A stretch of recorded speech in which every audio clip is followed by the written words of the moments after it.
Jack Harper had the kind of face that screamed "I hate my job" in at least 17 different galactic languages, none of which he actually spoke. As a customer service representative at the Galactic Transit Authority's Earth branch, he specialized in telling beings from across the universe why their luggage had been sent to the wrong solar system. "I understand your frustration, Mr. Glowback, but we cannot be held responsible for the fact that your tentacle moisturizer was confiscated at the Alpha Centauri checkpoint," Jack droned into his headset. "No, sir. I don't believe they consumed it as an act of biological warfare against your species. Earth had been part of the Galactic Union for 20 years now, and humanity still ranked somewhere between evolutionary accident and potential food source in the cosmic pecking order. Humans were the new kids at school who still wore their pants backward and tried to eat glue, except the glue was actually sentient on some planets and considerably better respected." Jack ended the call and took a sip from his coffee mug, only to discover it was empty. Not because he'd drunk it all, but because he'd spilled it across his desk 15 minutes earlier, creating a caffeinated swamp that had claimed his employee handbook and one very unfortunate company-issued calculator. The calculator had died screaming, or at least that's what Jack imagined the series of erratic numbers flashing across its display had meant. "Harper, you're 17 minutes and 43 seconds late with your quantum punctuality rating below acceptable parameters. Again." Jack's supervisor, Vosnar, loomed over his cubicle, all 6 feet of scaly, teal-colored disapproval.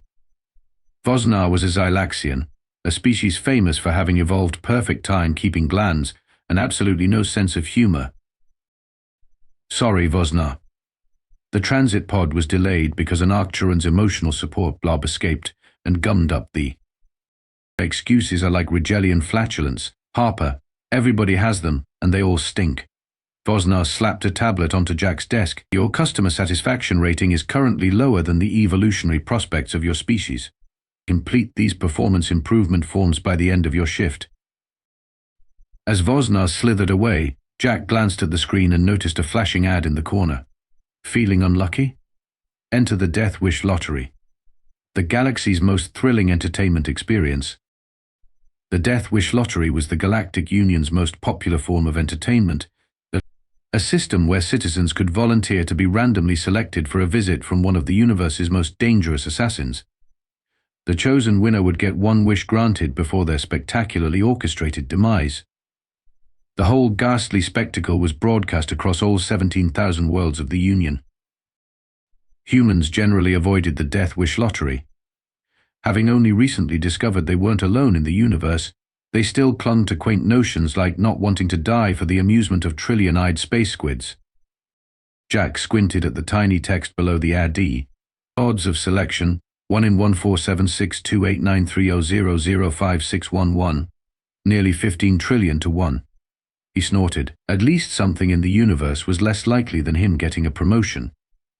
The next day started with marginally less disaster. Jack had managed to get to work on time. His coffee remained mostly in its cup, and Vosnar was out sick with a case of acute chronological anxiety, a common ailment among Xylaxians when their schedules were disrupted. Jack was just settling into the comfortable monotony of explaining to a Betelgeusian why they couldn't bring 17 suitcases of radioactive swimwear onto a commercial transit liner when the office went silent. The kind of silence that feels like someone just clicked mute on the universe. A shadow fell across the GTA office floor, literally, because it was absorbing all available light. The figure that cast it stood 7 feet tall, with gleaming obsidian armor adorned with what appeared to be various trophy bones from creatures Jack couldn't identify, and was quite sure he never wanted to meet. "I seek the one called Jack Harper," boomed a voice that sounded like gravel being crushed beneath the wheels of a tank. Every head in the office swiveled toward Jack's cubicle. "Thanks, colleagues." The figure strode toward him, each footstep leaving a small scorched impression in the industrial carpeting. As it drew closer, Jack could make out more details, the segmented armor that seemed to shift and adapt like a living thing, the helmet shaped like the skull of some ancient predator, and the array of weapons that would make a military contractor weep with joy. "Are you Jack Harper?" the figure demanded. "That depends on who's asking," Jack managed to squeak out. The figure removed its helmet, revealing a face that belonged in nightmares, if your nightmares involved too many teeth, glowing red eyes, and skin that looked like volcanic rock mid-eruption. I am Krax the Annihilator, executioner of the Seven Suns, harvester of the doomed. The dark hand of cosmic justice. The creature paused dramatically. And your death wish lottery selector. Jack blinked. My what now? Krax pulled out a sleek device and projected a holographic document. According to Galactic Lottery Commission records, you entered your name yesterday at 15:43:27 Standard Galactic Time. Against odds of approximately 15 trillion to 1, you have been selected. Jack's mind raced back to the previous day, at the performance improvement forms, the flashing ad. The button he'd clicked thinking it would dismiss the pop-up so he could fill out his paperwork. There's been a mistake, Jack said. I didn't enter any lottery. Krax's expression didn't change, possibly because his face appeared to be made of cooled magma and was therefore not particularly flexible. There are no mistakes in the death wish system. It is perfect. Like the silence of the void, he looked around the office. Are these your belongings? I will allow you to select one sentimental item to clutch as you expire. Jack stared at his desk, a half-empty cup of coffee, a stress ball shaped like Earth that Vosnar had given out as motivation, and a dying potted plant he'd named Gerald. This can't be happening, Jack muttered. From across the office, a colleague Jack barely knew shouted, "Go out with dignity, Harper." Another helpfully added, "Can I have your parking space?" Krax towered over Jack's cubicle, various weapons humming and clicking as if eager to fulfill their purpose. The rest of the office had formed a wide circle around them, far enough away to avoid any collateral splatter, close enough to not miss the spectacle. As per the sacred traditions of the Death Wish Lottery, Krax announced, "You are entitled to one wish before your execution. Choose wisely, for it shall be your legacy among the stars." Jack's mind raced through possibilities. Wish for wealth? His family would get it after he was gone. Wish for immortality? The fine print probably covered that loophole. Wish for the lottery to be cancelled? Strictly against the rules. "I need time to think," Jack said, stalling. "You have 30 seconds, Krax replied. "The Death Wish broadcast is scheduled to begin momentarily across 17,000 worlds and various interdimensional planes of existence." From the corner of his eye, Jack spotted Vosnar slithering back into the office, eternological anxiety apparently cured by the prospect of witnessing an employee's demise during work hours. "Harper, is this going to affect your quarterly productivity metrics?" Vosnar called out. Something snapped inside Jack. 20 years of humanity being the galactic underdog, a lifetime of being underestimated. A morning of colleagues behaving like vultures. "I've got my wish," Jack announced, standing up. "I wish that you, Krax the Annihilator, must serve as my personal assistant for 1 full month before you're allowed to kill me." The office gasped collectively. Even Gerald the plant seemed to perk up slightly. Krax's volcanic face contorted into what might have been confusion. "You wish to postpone your execution?" "Not just postpone it," Jack said, feeling braver by the second. "I want the galaxy's most feared assassin to fetch my coffee, organize my schedule, and basically make my life better for a month before ending it." Krax's eyes pulsed a deeper red. He consulted a small device on his wrist. "The Death Wish legal parameters are, checking, they appear to allow this. The wish cannot be denied if it falls within established guidelines." "Is making my bed every morning against the guidelines?" Jack asked. No," Krax growled. "How about doing my laundry?" "Not explicitly forbidden." "Great," Jack said, grinning now. "And I assume you'll need to move in with me to fulfill your assistant duties properly?" Krax looked like he might spontaneously combust, which, given his volcanic appearance, seemed like a genuine possibility. "The sacred contract must be honored," Krax finally said, sounding as if each word caused him physical pain. "For 1 standard galactic month, I shall serve as your assistant." He practically spat the last word. Around them, Jack's colleagues were a mixture of impressed and horrified. Vosnar was frantically checking the employee handbook to see if this situation warranted unpaid leave. "When do we start?" Jack asked. Krax's menacing helmet retracted into his armor. "Immediately. But remember, human, when the month concludes, your death will be all the more satisfying for this delay." "Worth it," Jack said, grabbing his jacket. "First order of business, we're taking the rest of the day off." Jack's apartment was what real estate agents would generously call cozy and what health inspectors would call an ongoing investigation.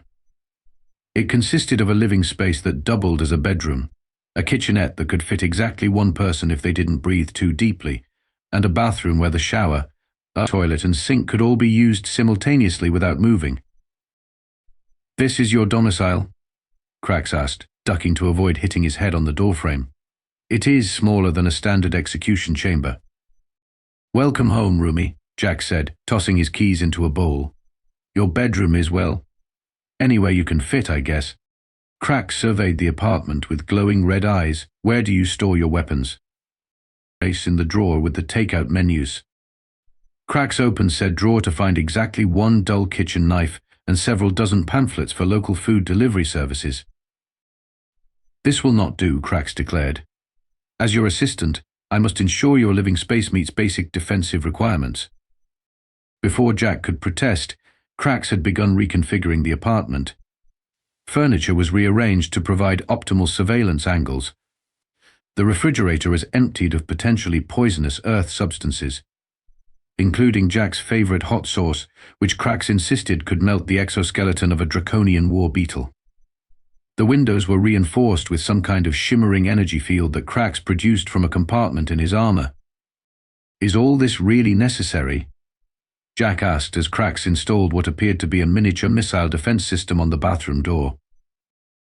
"Your enemies will not penetrate these defenses," Krax said proudly.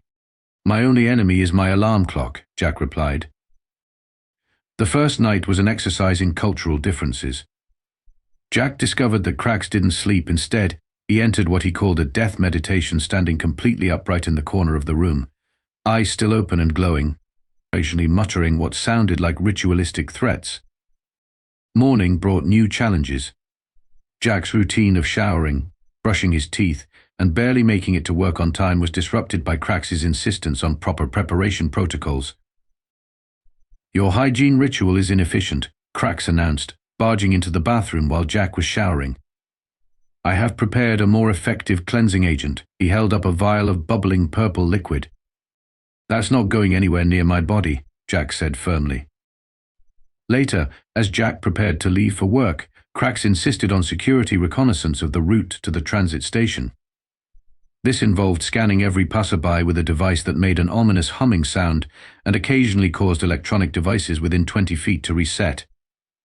"Is that thing safe?" Jack asked as a nearby coffee vending machine started dispensing drinks unprompted. "Safer than the 17 potential assassins I've identified on this street," Krax replied. "Those are just people waiting for the bus," Jack pointed out. Krax narrowed his glowing eyes. "That's what they want you to think." At the GTA office, Krax's presence caused widespread panic. Vosnar tried to cite the no deadly assassins at workstations policy, only to discover no such policy existed, an oversight the Xylaxian promised to correct immediately. "He's my personal assistant," Jack explained to his bewildered colleagues as Krax loomed behind his chair, scanning the office for threats. "Your coffee contains insufficient caffeine," Krax declared, examining Jack's mug. "It is no wonder your species has not conquered more than one planet." As the days passed, Jack began noticing unexpected things about his lethal roommate. Despite his fearsome reputation, Krax appeared to have an irrational fear of Jack's toaster, flinching visibly whenever bread popped up. He also seemed genuinely confused by the concept of television, watching with intense concentration whenever Jack turned it on. These tiny imprisoned performers, Krax mused during an episode of a cooking competition. What crimes did they commit to deserve such punishment? "They're not imprisoned," Jack explained. "They're celebrities. They want to be on TV." Krax pondered this. "Your species voluntarily submits to public humiliation. Perhaps you are more interesting than I initially assessed." 2 weeks into their arrangement, something strange began to happen. Jack and Krax started to get along. It began when Vosnar demoted Jack to mail sorting after he arrived late because Krax had insisted on disarming what turned out to be a sprinkler system on their way to work. "Your supervisor shows great disrespect," Krax observed as Jack angrily stuffed envelopes. "On my planet, such behavior would merit ritual disembowelment." "Yeah, well, HR frowns on that sort of thing here," Jack muttered. "What if the disembowelment were non-ritual?" Krax suggested. Jack looked up. "Are you trying to help me?" Krax shifted uncomfortably, his armor plates clicking. "As your assistant, your goals are temporarily my goals. Your enemies, my enemies." The next day, Vosnar found his precious scheduling system mysteriously reprogrammed to Venusian belly dancing feeds. His office chair had been replaced with what appeared to be a living, breathing fungal colony from the swamps of Betelgeuse VI. And his prized collection of chronometers all ran at slightly different speeds, the ultimate torture for a time-obsessed Xylaxian. Jack couldn't prove Krax was responsible, but the assassin seemed unusually pleased with himself, humming what sounded like a death march while preparing Jack's coffee. "Did you do something to Vosnar's office?" Jack asked. "Best. I simply ensured that justice was served," Krax replied cryptically. "His suffering is minimal compared to what tradition would demand." Jack found himself explaining more human concepts to Krax. Sarcasm was particularly challenging. "So, when you say great job to the transit pod operator who closed the doors on your arm, you actually mean the opposite?" Krax asked, genuinely puzzled. "Exactly," Jack said. "It's like verbal camouflage." Krax nodded solemnly. "We have something similar on my world. Before disintegrating an enemy, we often compliment their resilience." "Not quite the same thing, but close enough," Jack conceded. On the weekends, they developed a routine. Jack introduced Krax to the concept of binge watching, which the assassin approached with the same intensity he presumably brought to his killing contracts. They made it through 3 seasons of Galaxy's most embarrassing pet accidents in one sitting. It was during a particularly heated discussion about whether the Andromeda Anteater equivalent on screen had intentionally devoured its owner's prized hat collection that Jack realized something. He was enjoying Krax's company. "You know," Jack said as they ordered pizza, normal for Jack, meat lovers with extra radioactive peppers for Krax. "For someone who's going to kill me in 2 weeks, you're not terrible company." Krax's volcanic face shifted into what might have been a smile. "For a species that can barely manage interplanetary travel, you have surprisingly acceptable entertainment options." At night, while reviewing security footage from the GTA office, Krax insisted on monitoring for suspicious activity. They noticed something odd. The Death Wish lottery advertisements appeared far more frequently on the terminals used by humans than those used by other species. "That's weird," Jack said, leaning closer. "It's almost like they're targeting us specifically." Krax's eyes pulsed with a darker red. "The Death Wish system is supposed to be random. Targeting specific species would violate Galactic Union equality laws." They dug deeper into the system, Krax using his executioner access codes to bypass security. What they found was disturbing. Humans were being entered into the lottery at 10 times the rate of other species, often without their knowledge or consent. "Your species is being harvested for entertainment," Krax said grimly. "This is dishonorable, even by executioner standards. But why humans specifically?" Jack wondered. "Your reactions are more expressive than other species," Krax explained, more entertaining for viewers. "A Glumarian's face doesn't change expression when threatened with death. Yours has gone through 17 distinct configurations in the last minute alone." Jack realized with growing horror that humanity's greatest trait, their emotional expressiveness, had made them targets in a galactic entertainment conspiracy. "We need to expose this," Jack said firmly. Krax was silent for a long moment.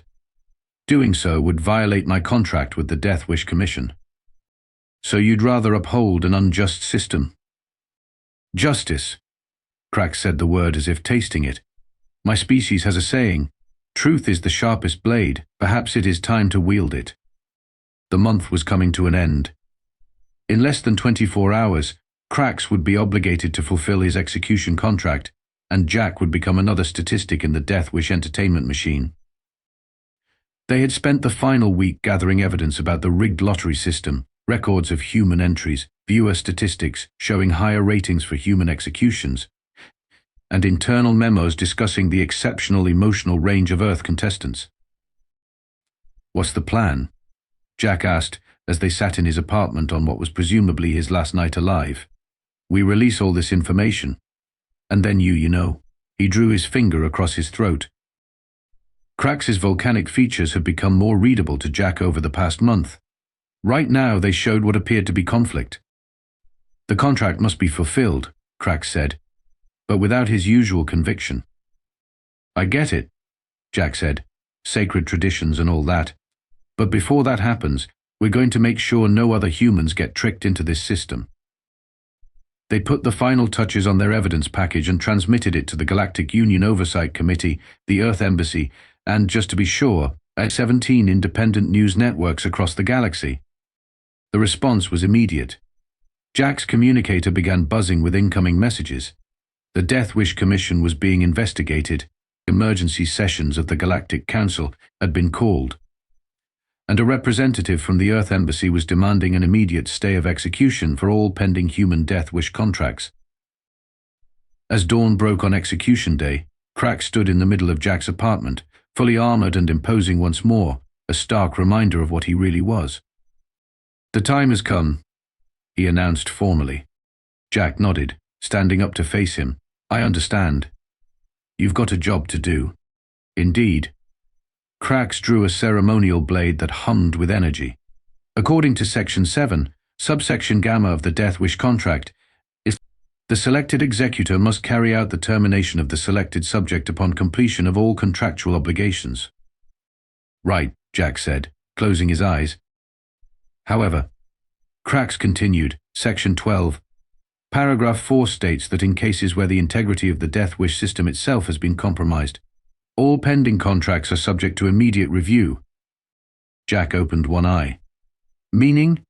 "Meaning," Krax said, sheathing his weapon, "that our exposure of the system's corruption has triggered an automatic contract suspension pending full investigation." "So, you're not going to kill me?" Jack asked cautiously. "Not today," Krax replied. "Perhaps not ever, depending on the outcome of the investigation." Jack let out a breath he felt like he'd been holding for a month. "That's unexpected." Additionally, Krax continued, "I find myself reluctant to terminate you. This is a new sensation for me. In 3,000 years of service, I have never questioned a contract." "I'm honored," Jack said, unsure if that was the appropriate response. The communicator buzzed again. This time it was a direct message from the Death Wish Commission. They were offering Jack a settlement in exchange for his silence about the targeting of humans. The figure had more zeros than Jack had seen outside of his debt statements. "They fear you," Krax observed. "A simple human who exposed their deception." Jack stared at the offer. With that money, he could quit his job at the GTA. He could buy a decent apartment where the shower and toilet weren't practically in the same space. He could live comfortably. He looked up at Krax. "What will you do now? Find another victim?" "Here." Krax was silent for a moment. "My contract with the Commission is complicated. Their deception has freed me from certain obligations, but I remain bound to my purpose." "Which is?" "Justice," Krax said simply, "though perhaps my understanding of it has evolved." Jack had an idea. What if we offered a different kind of service? Not executions, but problem-solving. "Explain," Krax said. His interest clearly piqued. "Well, you're intimidating, resourceful, and surprisingly good at organizing things when you're not installing weapons in my bathroom. I understand customer complaints and bureaucratic systems. Together we could help people navigate the Galactic Union's nonsense, for a fee, of course." Krax considered this. A business partnership with a human. But why not? Jack shrugged. "We've already proven we make a good team. 3 months later, the offices of Deadly Solutions, problems eliminated with extreme prejudice, opened in what used to be a storage closet at the Galactic Transit Authority. Their first client was a Plutonian slime colony being charged excess baggage fees for existing in multiple dimensions simultaneously. "Don't worry," Jack told the shimmering mass of goo as Krax loomed menacingly behind him. "We'll make sure the GTA sees things from your perspective, all 17 of them." As they prepared their strategy, Jack caught Krax's eye and grinned. Sometimes the universe had a weird sense of humor. The human with the worst luck in the galaxy had somehow ended up in business with its deadliest assassin, and oddly enough, neither of them would have had it any other way.